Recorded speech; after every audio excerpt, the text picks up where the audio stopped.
webinar on disciplines and interdisciplinarity in doctoral education. I think we have a very interesting agenda to go through in the next hour or so. Let me first say a few words of introduction. So I am Luke Georgiou, Deputy President of the University of Manchester, but more importantly today I'm here as Chair of the Steering Committee of the CDE. We presented this webinar on the topic of disciplines and interdisciplinarity. And as you can see in the little rubric for this session, we're already dealing with definitions. There are many words in this area: interdisciplinarity, transdisciplinarity, multidisciplinarity.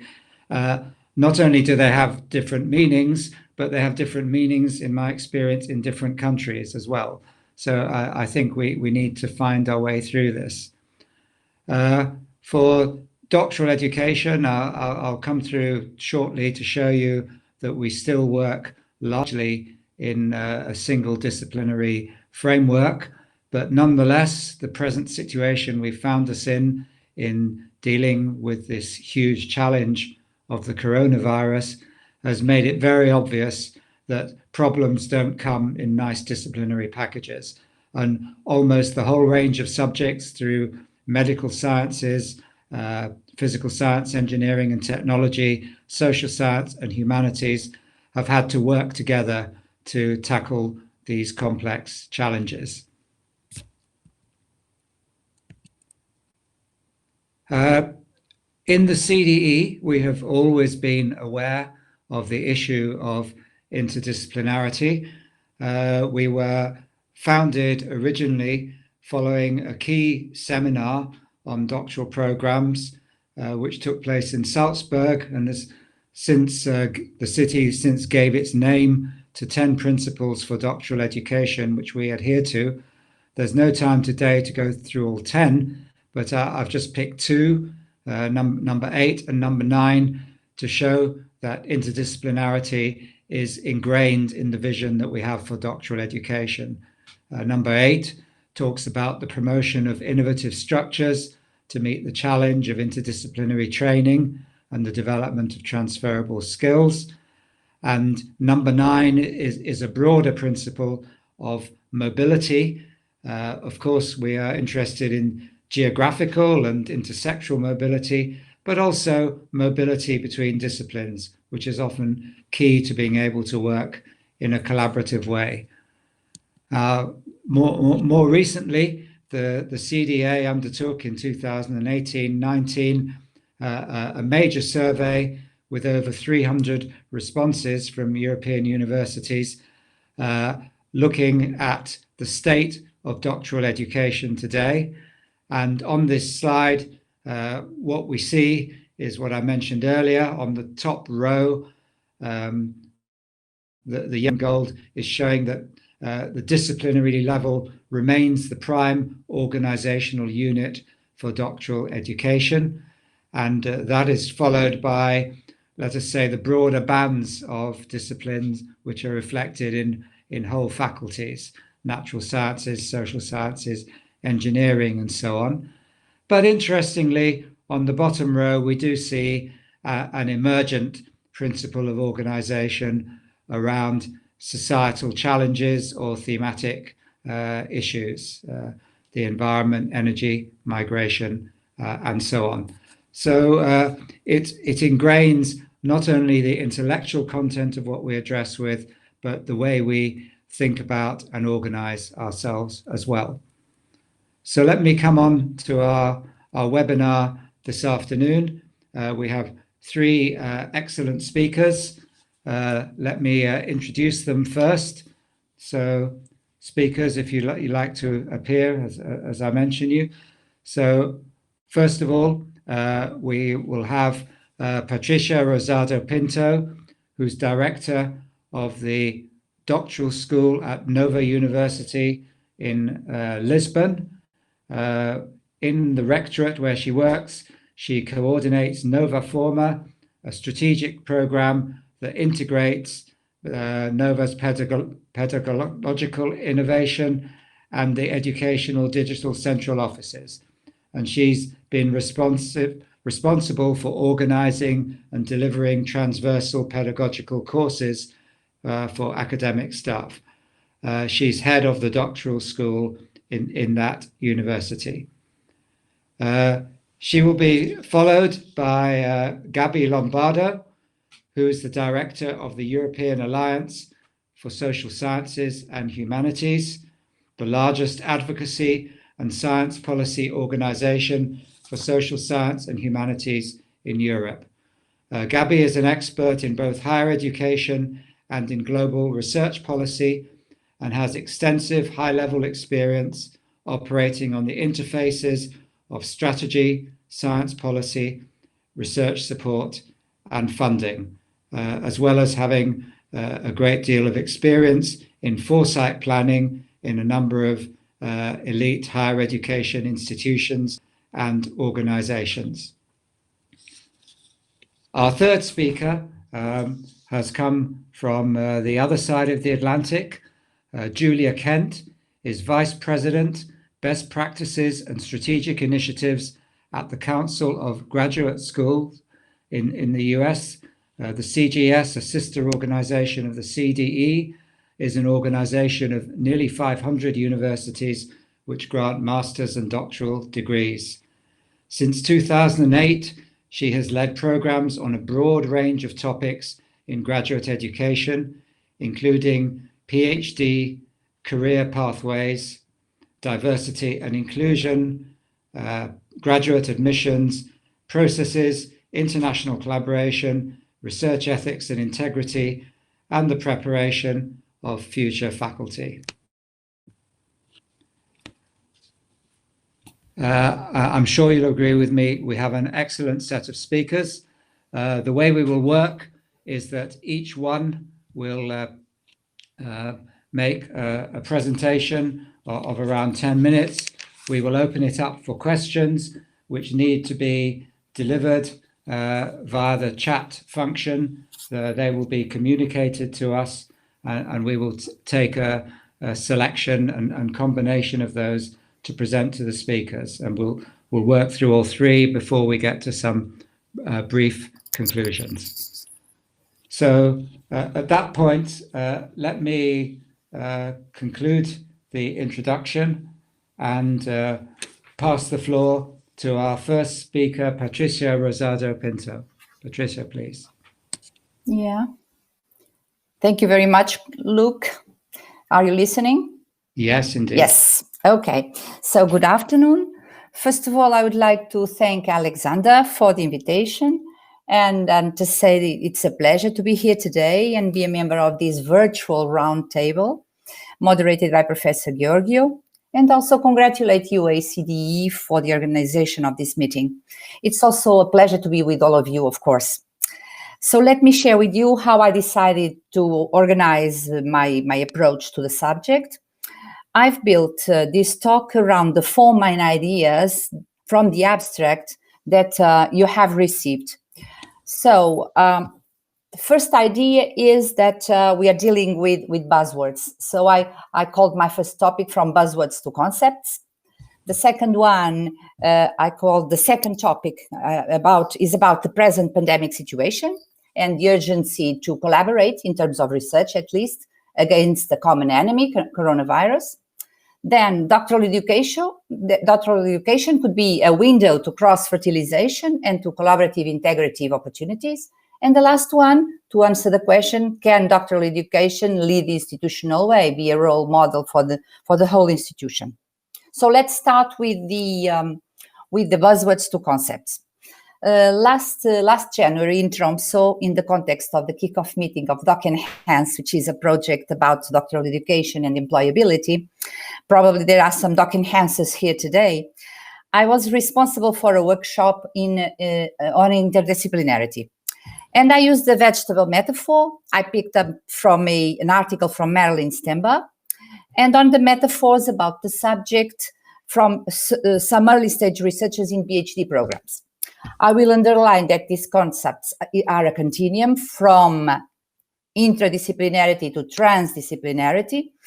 And let's start by the interdisciplinarity. So if we speak about interdisciplinarity, we are talking about to work within a discipline. I've put carrots, talking with carrots about carrot stuff.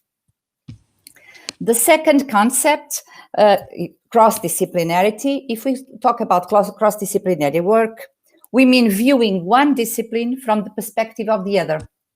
So that's why I've chosen several vegetables. An example coming from the music field would be a physics professor explaining the physics of music.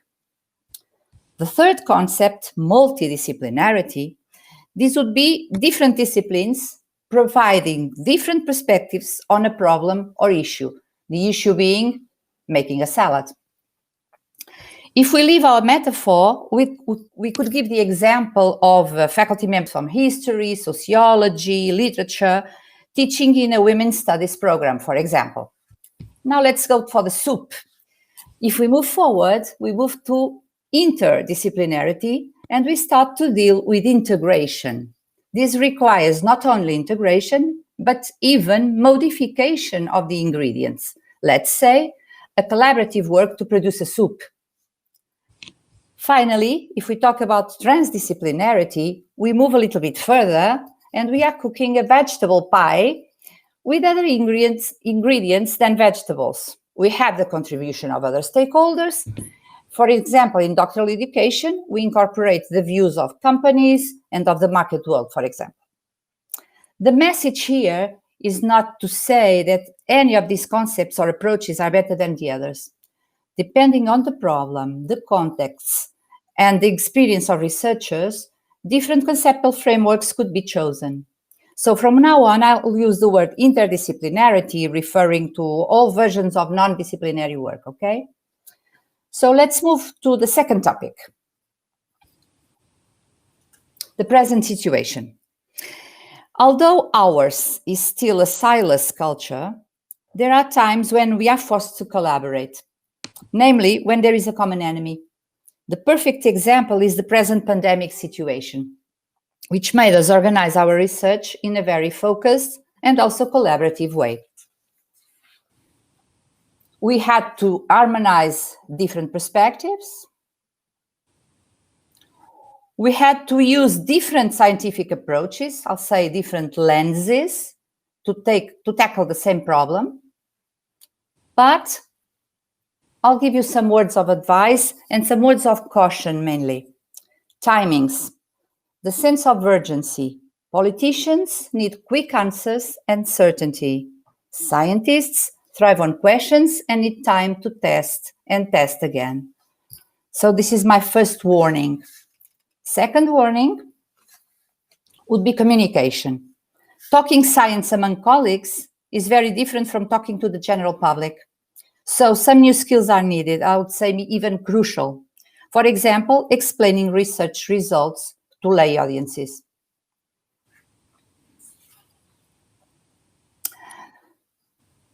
If we now see this challenge again, and this is my word of caution again, grand challenges require collaboration across disciplines. For example, global health, sustainable cities, cultural understanding, justice, transformative technology. They'll need, of course, collaborative approaches. But, and this is the word of caution from myself, the same standards remain.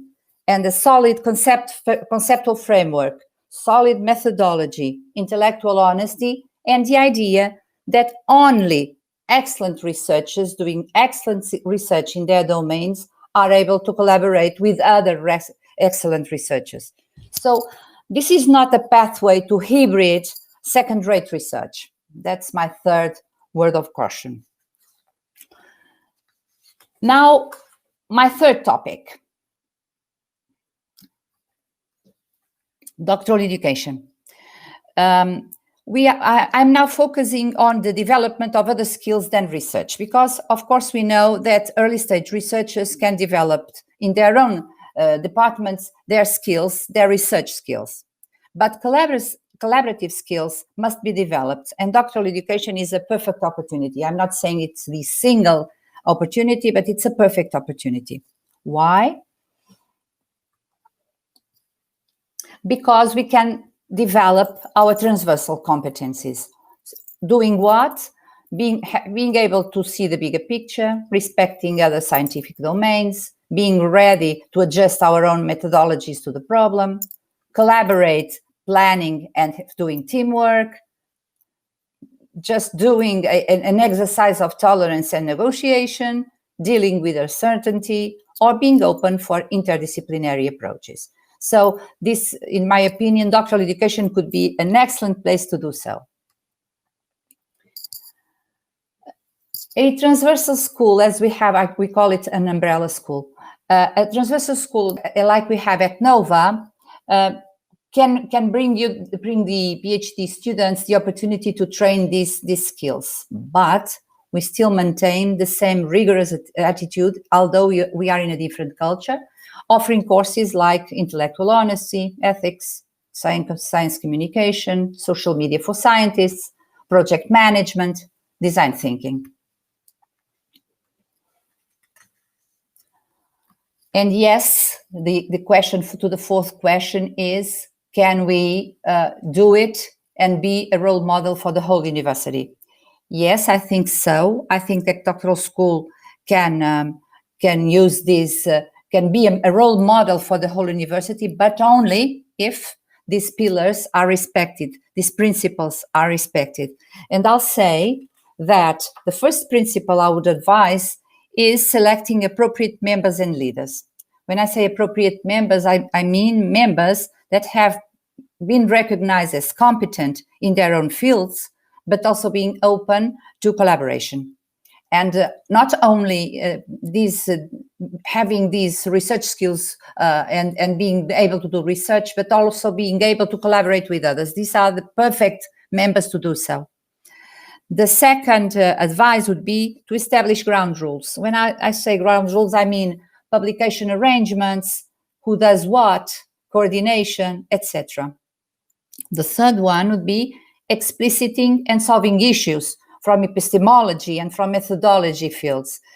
We have to avoid, in my own opinion, the temptation to quick consensus. We had to harmonize, but it takes time. And last one would be validation by the hierarchy, as well as giving infrastructural support. We still don't have, at least at Nova, these new metrics and new incentives from the top of the pyramid. And this is crucial to do an interdisciplinary work. So my 10 minutes are up. Thank you very much.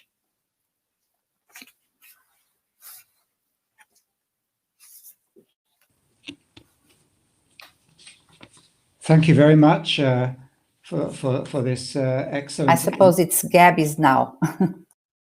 No, I think we can take some time for some questions from the audience. Let us just see. We have a question here from Anne Snig. In transdisciplinarity, you need not only skills to talk to the other stakeholders, the public, but especially to listen to and co-create with them. So this is a comment, I would say, rather than a question, but please feel free to react to this. Yeah.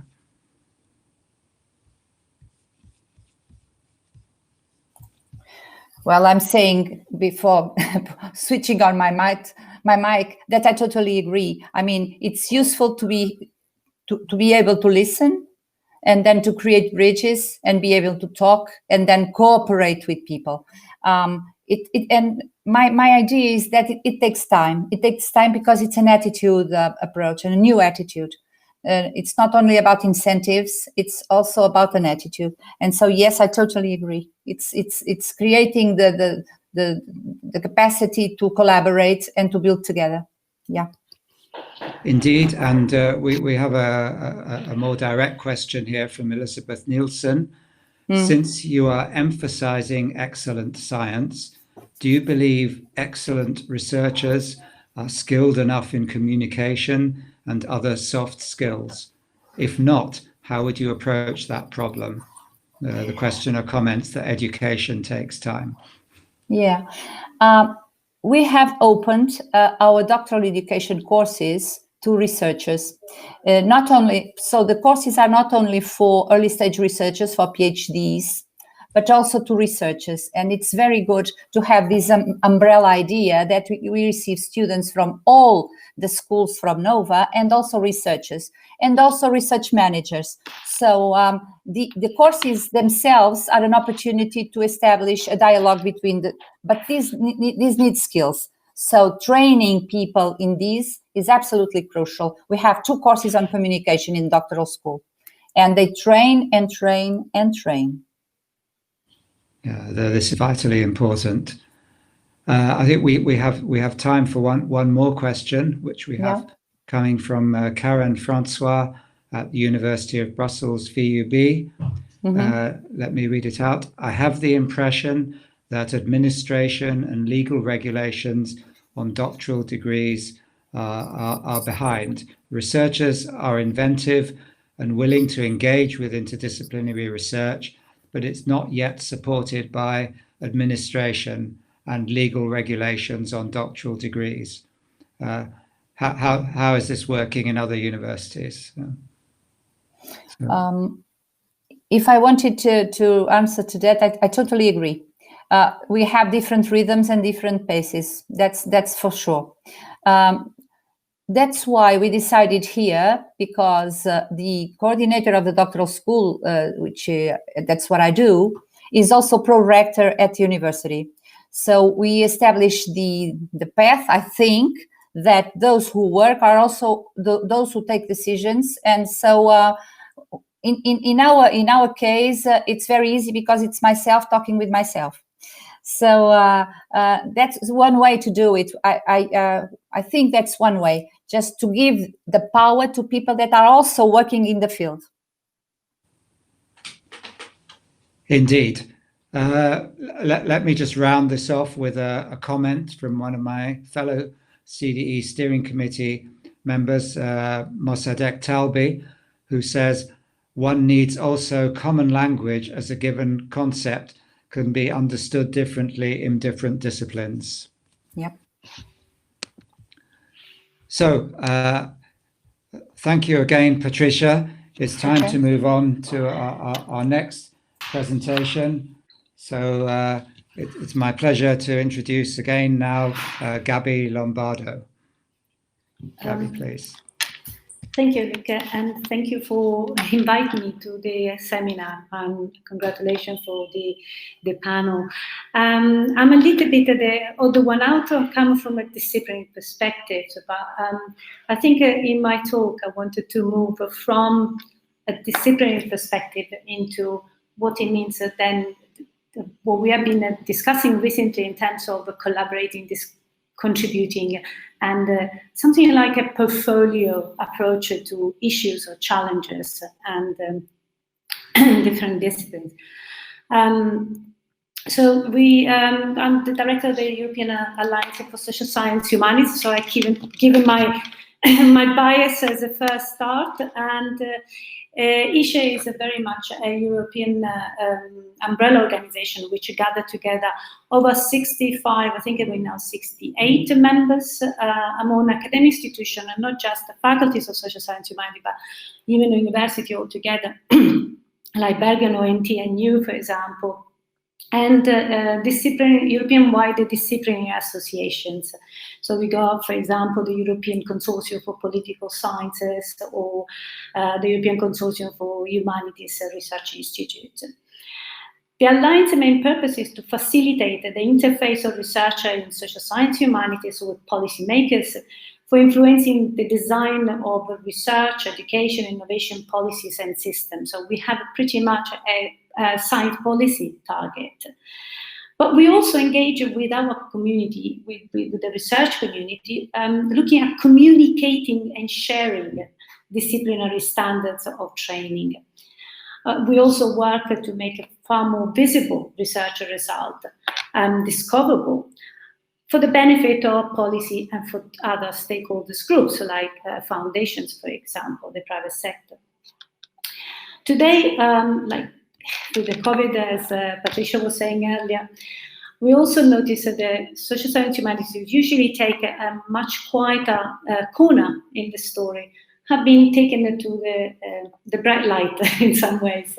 And I will demonstrate how they contribute and that they provide a key evidence in informing policymakers and addressing the crisis.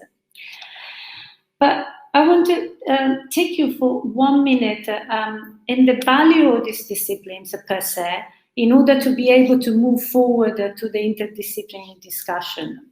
So I prepared for you some data, which is might not be what would you expect in this context, in this discussion, but I thought would be useful to have. In fact, in today's education, the discipline in social science humanities have always a very difficult position. And but on the other hand, they represent a real magnet for students. And in several databases, we see that as social science humanities, undergrad and postgrad exceed the numbers of other fields. And it's a bit curious because everybody always talks about the difficult employability of graduates in these areas. But of course, the answer of employability varies by subject, but also is always considered, is always seen as not very positive. In fact, evidence actually do not support that, especially talking about flexibility and moving from areas of interest and so on. And I want to show you here various pictures based on OECD employment data by field of education per country. And there are 3 colors, which show orange are medicine and related subjects, gray are engineering and technical studies, and blue are social science and humanities. The picture pretty much showed that the national markets basically value skills in different training areas according to the different type of economy. So, for example, Sweden, Germany, Italy, and Poland in Europe, and Japan outside Europe show interestingly high rate of engineering recruitment. Whereas Norway and Ireland show high employment for medical discipline. But I want to focus on 2 important observations. First of all, with very few exceptions, the entry-level employment per country are similar across all disciplines, including social science humanities. And this reveals the actual demand for all kinds of interested discipline, all kinds of knowledge that we need to have in the most developed economies. And second, there are plenty of opportunities for graduates in all fields, including social science humanities. And the second picture that I want to show you is based on the Higher Education Statistical Agency for UK. So it's very little sample, and it's very little taste of it. It's based on data for 2012 and 15 and shows the career level after 5 years from graduation. Again, there are 3 colors. The colors are referring, blue is the entry level, sort of junior level, or the role suitable for a graduate at the beginning of his working life. Orange is a bit more professional level of career, and gray is a managerial position. Again, 2 little observations. Fields like medicine and veterinary allow the graduates to reach high percentage of mid-career levels, so very quickly within 5 years of their profession. But in fields like law, management, and architecture, after 5 years of working or being the job, almost half of the graduates are already in a management and progressing towards a more senior position. But this doesn't mean just simply that social science humanities discipline offer opportunity of progression and fast progression for the flexibility of the skills that they are embedded in the way how they are trained. But let me not dwelling into this concept, because what I want to get is exactly that, the Sustainable Development Goals and the multidisciplinary space. The portfolio approach that we're talking about. In fact, the data that I show you so far show a simple story. We need a really wide variety of knowledge and specific approach in today's world. A knowledge society is a complex environment of a different type of research, questions, and methods contribute to address all the challenges. Issues Sorry, there's a background noise and I couldn't concentrate. So the process of reorganizing the university in thematic areas is not in contrast with the teaching and methodological training in disciplines. Discipline-based training very often provides the anchor in theories and rigorous use of methods. Beyond the narrative of the Sustainable Development Goals and the thematic approach, there is a demand for multilateral scientific evidence and all types of thinking in addressing an issue. Discipline remains the building block, the bricks of any type of house we have to design. Challenges change continuously, but the bricks, the building blocks are there.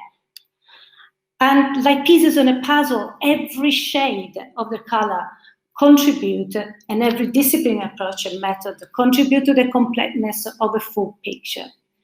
COVID-19 crisis showed just that. While immunologists and virologists have studied the actual virus and its physical impact, doctors dealing with patients and tools available, engineers developing new type of respirators, sociologists are studying social networks to predict and prevent the spread.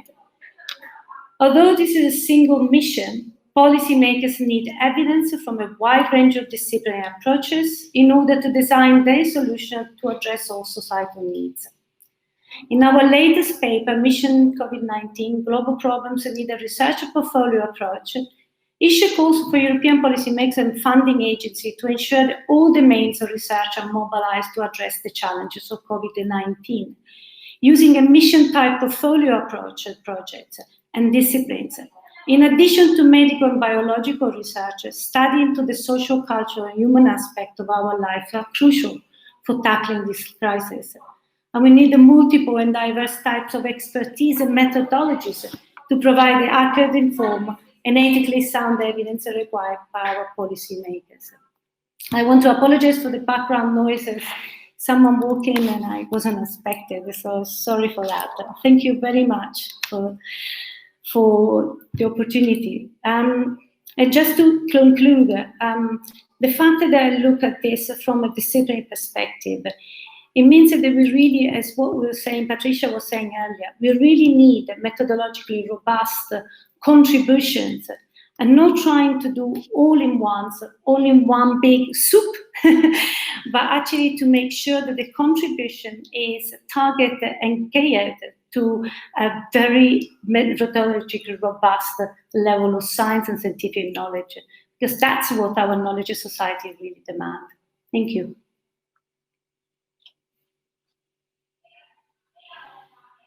Thank you very much, Gabi. Let me move again to some questions which have come through in the chat. We have a question which I think probably applies to the whole webinar so far, from Javier Diaz-Nido. Solid training in one discipline and also interdisciplinary training and intersectoral mobility and international experience requires time, very capitalized. In my opinion, it is not possible within 3 years of PhD education, as required, for example, in the European ITNs. So the question is, we want all of these things from our doctoral candidates, but do we have time to give them these skills and capabilities? I completely, I really side with this feelings. I've been working for a long time at the London School of Economics, and actually on top of that, once we pass the doctoral training and you start into your professional career, academics are also asked to do the administration, a number of other tasks and issues. So it looks like all of a sudden it's demanded that the people can be able to do absolutely everything. And I confess, I tend to agree to the fact that we have to make sure that we communicate our thorough research results if we are researchers, if we are doing a training, doctor training. One of the things that we are talking at the moment at the European Alliance for Social Science and Humanities is to have some very robust methodology and methodological training into the disciplines. So we know how much innovation had impact on all sorts of science. But in social science humanities, it's been even more interesting because it changed almost completely the way people used to work. With the methodologies which kind of gather the so-called the language to communicate with others, then we can have the expertise, the needed expertise which comes from a more disciplinary perspective.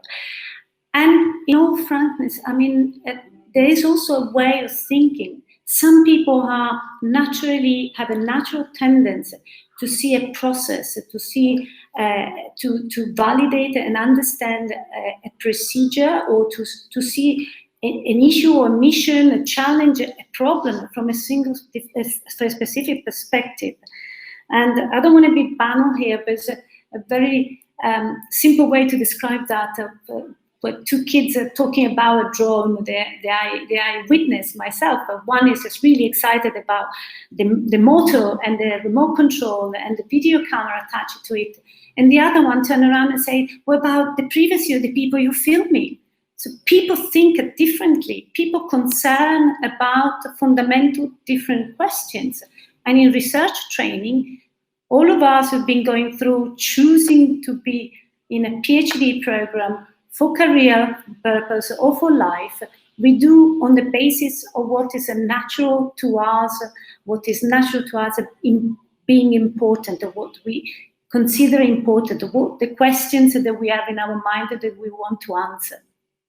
And so, yes, I agree, you can't do everything. Besides the point of time, I believe that there's also a point of intellectual capacity of generate a certain type of question versus others.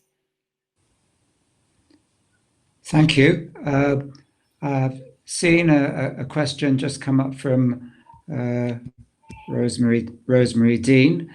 It's notable that in many countries there's been little involvement of social science and humanities in COVID-19 collaborations and expert committees. So do we need to teach early stage researchers how to get involved in these broad societal challenges, not just the SDGs? Yes, it is true. I kind of like to look at the examples where actually the SSH has been looked at and involved a lot more. I have to say the European Commission put some funding in the COVID-19 course just in May. Germany, England, they have been looking at sociologists, anthropologists. I mean, they miss the gear. As I say quite often to colleagues at the European Commission, if you try to drive a car with 3 gears and you only use 2, you miss some power. So no point doing it.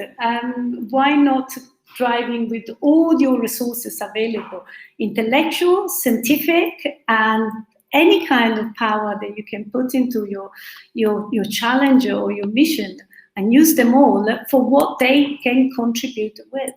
Of course, there is an issue. I mean, and the reason why SSH is quite often has been left slightly behind is because, very honestly, we have a problem on translation of research. We communicating the result of our research, and that might have been is awfully in the past the problem of leaving SSH not so involved. Yet, in all fairness, COVID-19 actually have demonstrated how many evidence came from social science humanities. And as we go along, I mean, there was a recent discussion about vaccine, and the discussion is, yes, and when we got a vaccine, what do we do with it? And the normal procedure, medical procedure for vaccine is that, you deliver to those who are most vulnerable and so the most prone to the disease. Actually, social scientists have said, don't do that. You needed to vaccinate those who are most likely to spread the virus. So the businessman who has a 15 business meeting across the world, because that's what the limit is. If you vaccinate him, then you limit the spread across different regions. So we really need to think slightly differently. I can see that there is a much better reception of what both humanities research and social science have had to offer at the moment. Thank you very much, Gabby. We have quite a few questions coming in, but unfortunately time is pressing. so it's time to move on. So it's my pleasure now to introduce our third presenter, Julia Kent. Thank you, Julia. Can everyone hear me? Yes. Good. I'm sorry about that. It appeared that I was on, but I didn't realize you couldn't hear me. So thank you again to all of my colleagues in Europe. The title of my talk is Interdisciplinarity and Convergence in Doctoral Education. Convergence is a concept that we use quite a bit in the United States these days to talk about interdisciplinarity, and I will talk a little bit in a moment about definitions.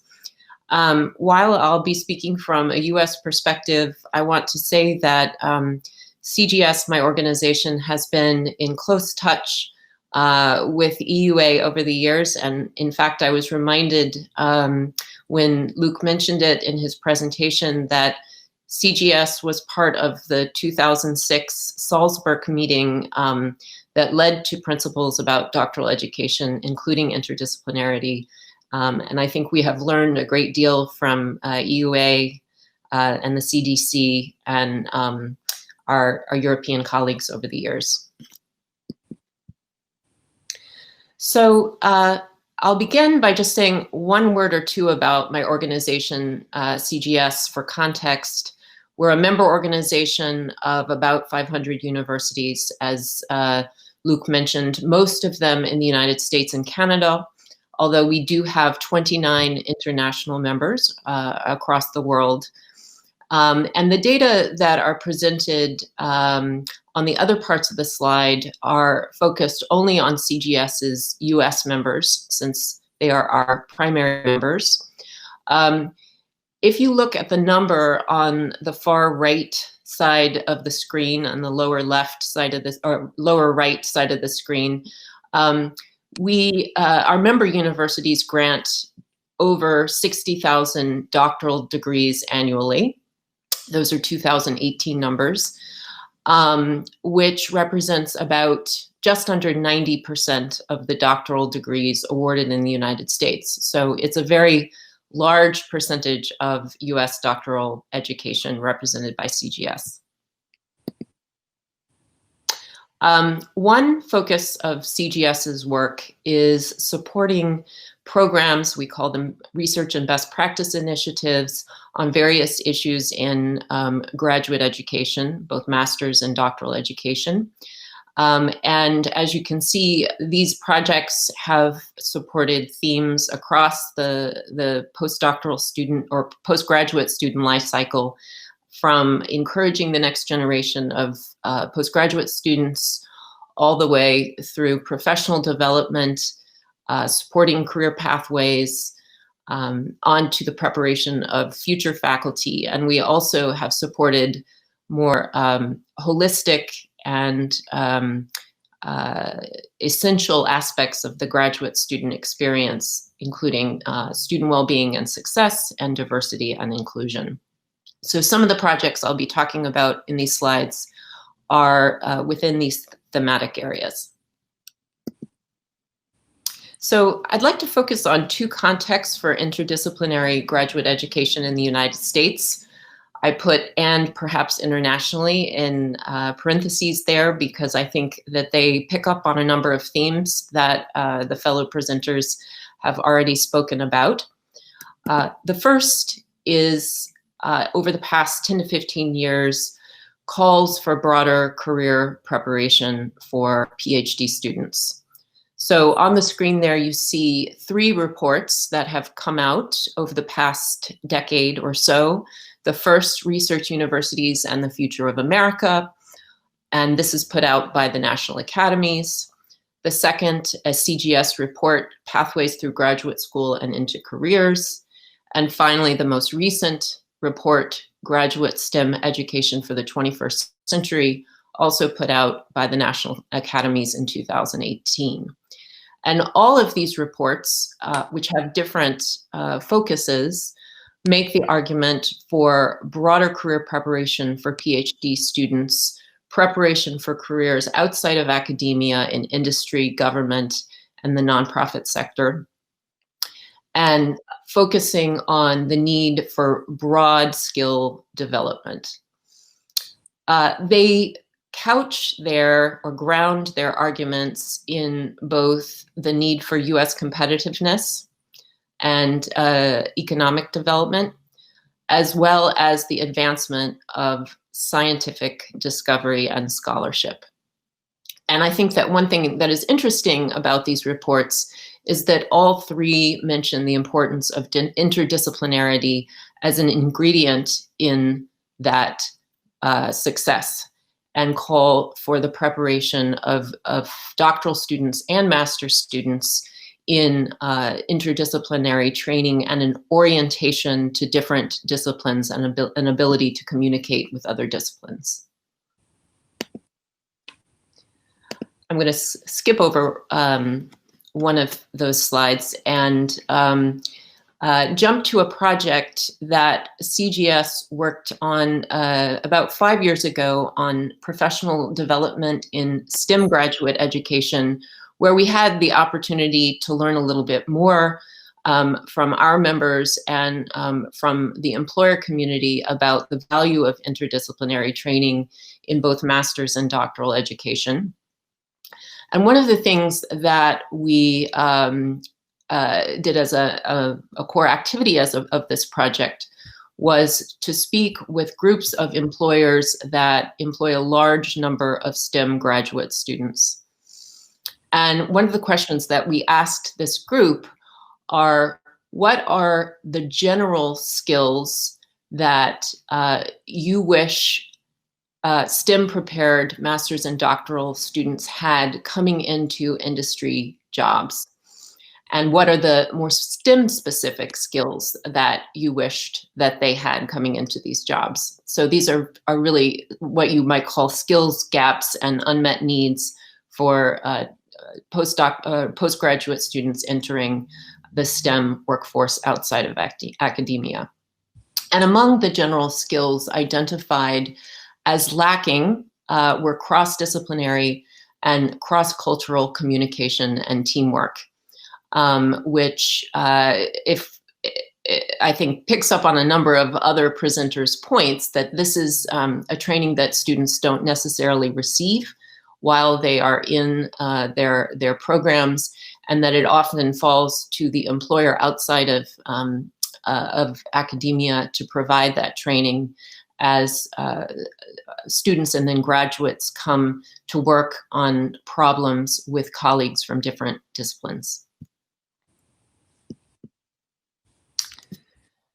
So the second context that I wanted to share on this topic is a growing interest in the United States in a concept we refer to as convergence. And I'm actually curious to know whether this concept is used widely in Europe. It's not an answer I have. It's not a question I have discussed with European colleagues. There is a particular interest in this topic on the part of US funding agencies. And the National Science Foundation in the US has defined convergence as the merging of ideas, approaches, and technologies from widely diverse fields of knowledge to stimulate innovation and discovery. And it characterizes convergence as, or rather it indicates that convergence is characterized by two things. First, research driven by a specific and compelling problem, and deep integration across disciplines. And so thinking back to the first slide we saw with the vegetables, I think convergence would probably appear somewhere between the soup and the pie, in that it requires a very deep integration across disciplines. However, it's important to note that it is also applied, and it often, in the projects that have been funded by the National Science Foundation recently, involves other sectors, including industry.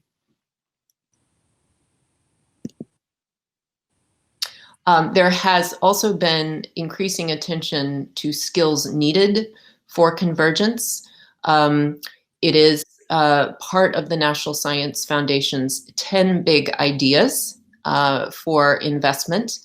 And the NIH has invested in a report, which you see in the middle there, called Convergence, Life Science, Physical Science, Engineering, and Beyond. And it is also referred to in the report I mentioned earlier, Graduate STEM Education for the 21st Century. Both of these reports call for the preparation of graduate students for preparation of graduate students in team-based interdisciplinary training to address specific problems in research, and make the argument that this preparation is needed now, but increasingly will be needed in the future to solve problems of both national and global scope.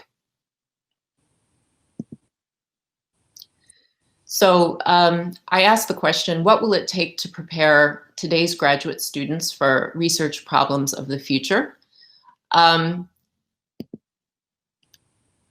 think one of the answers to that question has to do with boundary crossing across a lot of different areas. So preparing students to cross boundaries of sector, discipline, and also of identity. And I think that these are related in many ways. So we need to prepare graduate students, and in particular doctoral students, for collaboration across different workforce sectors, and for multiple career pathways in a workforce that is rapidly changing. The question was raised a little bit earlier about whether we have time to prepare doctoral students for this kind of breadth. And I think that this is a very important question. It's not an easy one to answer, but I think that US graduate schools are increasingly trying to prepare their students to be T-shaped, to have a certain breadth, but also a deep preparation within their discipline, and are moving away from the idea that these two types of preparation somehow are in conflict with each other, or that we can only do one at the expense of the other. Secondly, preparation to work in multidisciplinary teams with people who approach problems with different methods and knowledge. I think many of us know from personal experience that this is not just work that improves research, but also working on any type of problem, even outside the research context, that we benefit from different perspectives and lenses on a problem. And then the ability to problem solve in diverse groups. This is a very important topic in the United States.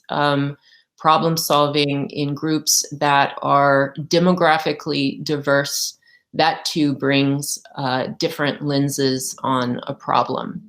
And I think we have seen that recently with the United States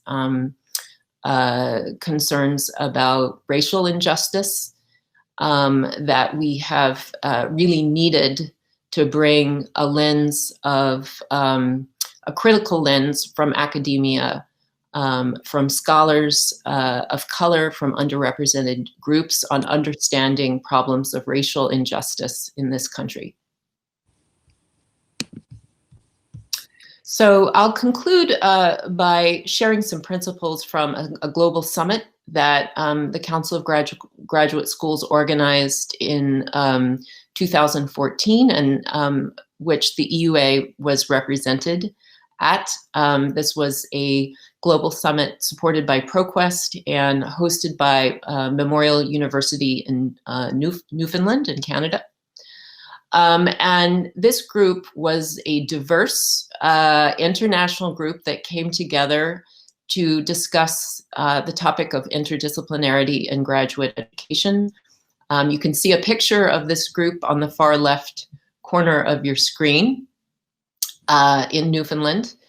And what was quite striking about this summit was the very high degree of consensus among participants from, I believe, 14 countries about what principles we need to support in order to advance interdisciplinarity in graduate education. The first principle was the need to articulate the value, especially among university leadership, of interdisciplinary research and graduate education. This, of course, is not meaningful if corresponding investments in interdisciplinarity are not made, and if faculty are punished rather than rewarded for pursuing interdisciplinary research. But nevertheless, it's important for leadership to frame the issue and the problem and explain the value to the institution and to society and to research of interdisciplinary work. Second, identify and develop the skills.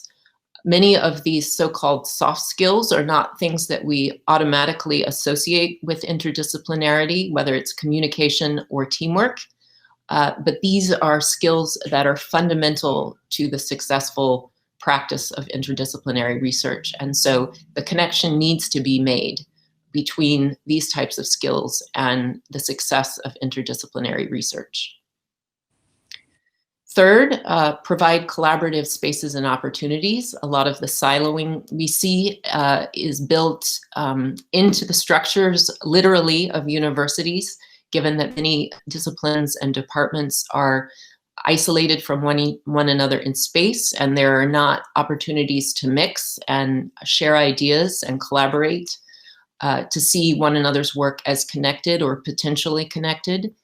So there was quite a bit of discussion of providing that collaborative space.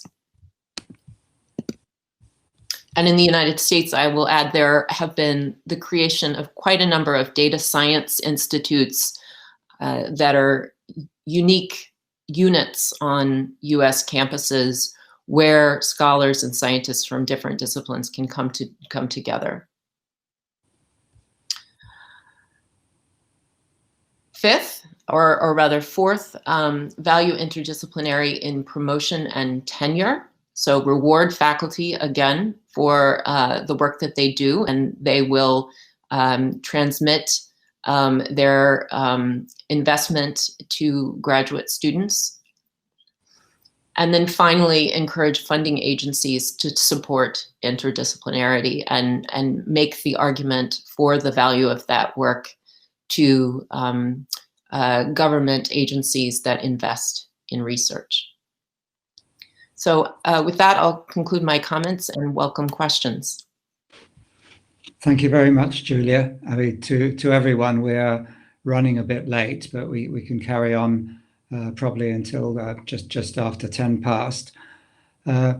Julia, I'm seeing a number of questions down the list, which seem to be asking the same thing, and they're talking about something you just referred to, the contrast between the disciplinary structure of universities and therefore of the people who work in them, compared with what we want to achieve for our doctoral candidates.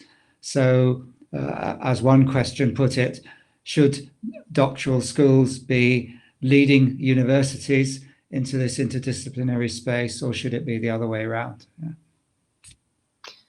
That's a very interesting question, and my my answer to it may be colored by my perspective from the United States.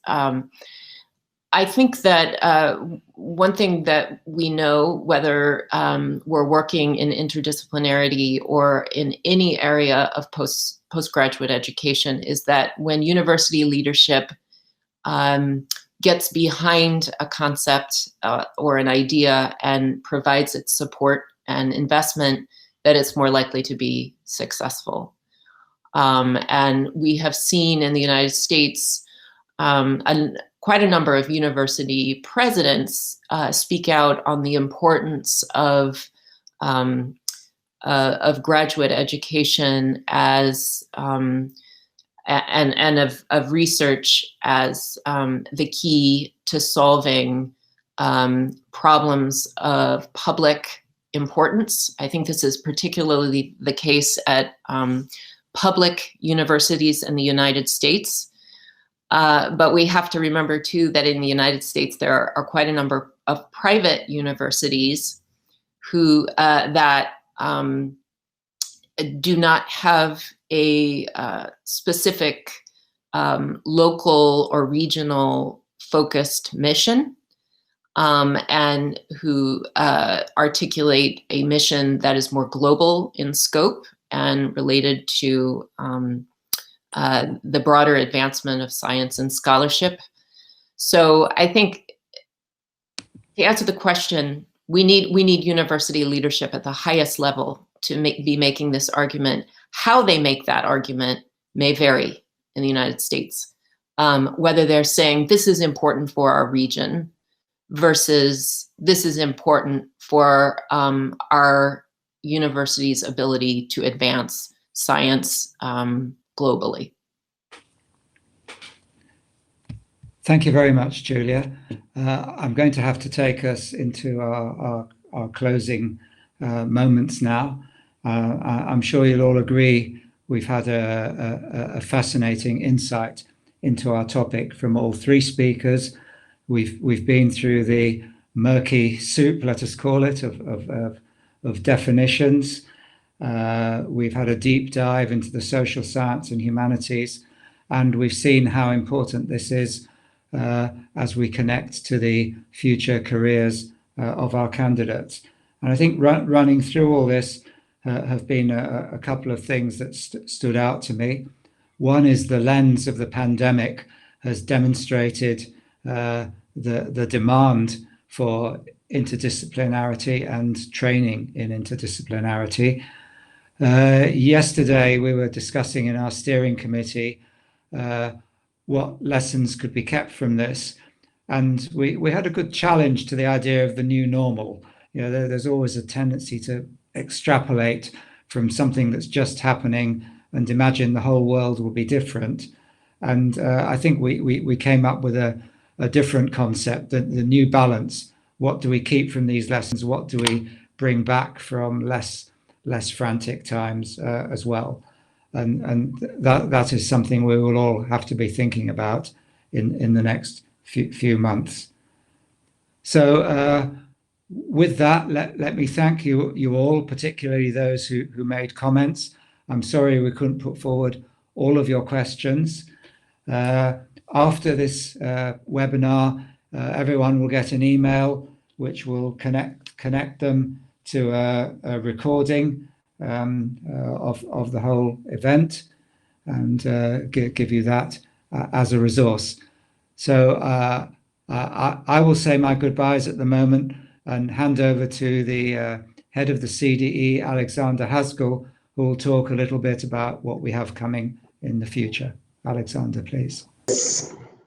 So apologies for my technical issues which came at the end. First of all, I would like to thank all of you again, and especially also to Luke and our speakers for this really fascinating activity. There were a lot of questions from you also in the chat, and please be sure that all of this are seen and recorded, will be discussed in our future event and activities. And as many of you know, we have also, for instance, a blog, the so-called doctoral debate, where you are also welcome. If you have ideas, you would like to participate in this debate, you can also always write to us and contribute, or also use Twitter, the hashtag EUA-CDE, in order to still contribute to this discussion, which is important. But now I just would like to present to you what we are still doing. We are now in the annual meeting series. Actually, this was the first public webinar of several activities we do related to the annual meeting, which was supposed to take part in Manchester this June, but is now online. And for this, we still will have 3 sessions related to different challenges and to the institutional dimension of doctoral education, which was the topic of the supposed annual meeting. For this, we have invited all the accepted speakers who have contributed for parallel sessions to come back and to talk in several online sessions. This means we will have tomorrow a first session on institutional approaches to doctoral education, where we'll look how institutions and universities are integrating doctoral education in their institutional life. We will work then on Monday on different programs and services university provide in supporting doctoral candidates. And Tuesday will be the last session where we will discuss the role, how university and how doctoral schools participate in policy making and building the university profile in universities. So these are 3 activities. More details you can find on our website. And for all the questions, being it for these sessions which will follow, remarks to this webinar, or if you have any message to the speakers of today's webinar, please send us a message to info@EUA-CDE.org. And with this, I would like to thank you all for being present today, and thank you very much, and goodbye.